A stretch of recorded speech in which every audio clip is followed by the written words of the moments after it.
Oke. Heeh. Aku jadi inget temenku juga Mm-mm. curhat, kenapa lo kasih laki lo kawin lagi? Aku nanya gitu ke dia. Mm-mm. Soalnya aku tahu pribadi dia tuh sebagai wanita yang strong banget, yang ya punya prinsip lah. Dan dia menentang sekali waktu di awal kan. Ya abis laki gue udah ketahuan selingkuh, kepergok, daripada dia nambah dosa, udahlah gue kasih dia kawin lagi. Bagus, aku kasih insight. Aku pernah ketemu orang, by the way, pernah baca penelitian nggak, Ci? Bagi laki-laki kan yang paling penting harga diri. Iya. Bagi perempuan yang paling penting apa? Pernah baca? Enggak. Yang aku baca ya, aku nggak tahu. Kenyamanan, perlindungan. Iya.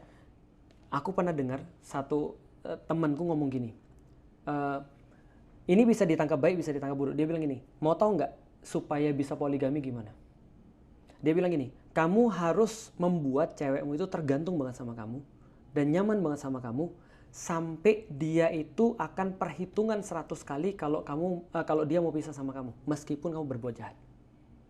Paham nggak maksudnya? Paham. Aku ketemu orang kayak gini banyak banget. Mohon maaf, bagiku ya, bodoh banget. Paham nggak sih kenapa? Jadi gini ya, aku pernah ketemu dengan orang, suaminya itu bukan hanya selingkuh, jualan. Suaminya itu melakukan kejahatan-kejahatan yang lain. Aku bilang, kenapa sih kamu nggak mau pisah? Ini demi anak. Nggak demi anak, aku bilang. Kamu mau anakmu diajarin sama orang kayak gini? Tumbuh dengan ngelihat orang kayak gini? Nggak gitu.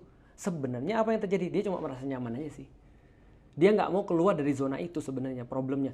Itu aku bilang, sebenarnya laki-laki udah jebak dia di titik itu. Kenapa? Karena laki-laki buat dia nyaman sehingga ya udahlah nggak apa-apa dia maksiat. Yang penting aku masih di provide. Nggak bisa gitu. Maka aku bilang, di dalam Islam ya, maksiat itu akan punya anak. Nah, pertanyaan aku, yang dilakukan oleh temanku yang nih cewek ini, itu kan sebenarnya sama saja membiarkan suaminya berbuat zolim, ya nggak sih? Itu dia. Dan itu dosa kan? Betul. Dan dia meng-approve ketika suaminya berbuat sesuatu yang tidak jujur. Ya bukannya saya menghakimi dia dosa atau enggak ya, karena Betul. kita ya secara nggak bisa hukum juga, ya memang begitu. iya. Oke. Kalau saranku, kalau aku dibilang gitu, aku bilang gini, aku hargai bahwasanya dia punya kesabaran untuk itu. Iya. Tapi kamu harus tahu, dia harus tahu bahwasanya dia bukan melakukan itu karena agama. Oke, iya betul, itu maksud saya. Betul. Iya. Dia iya. melakukan itu out of putus asa karena nggak punya pilihan. Iya. Kalau aku misalnya yang aku saran kepada beberapa ya, aku bilang gini, tanya sama suamimu, dia niat untuk berhenti atau tidak. Kalau dia tidak niat untuk berhenti, lebih baik pisah. Tapi kalau dia niat untuk berhenti dan benar-benar berhenti, tergantung kamu. Kamu mau menerima dia lagi atau tidak.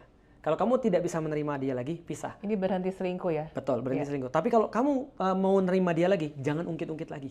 Iya. Karena itu udah selesai, ya udah.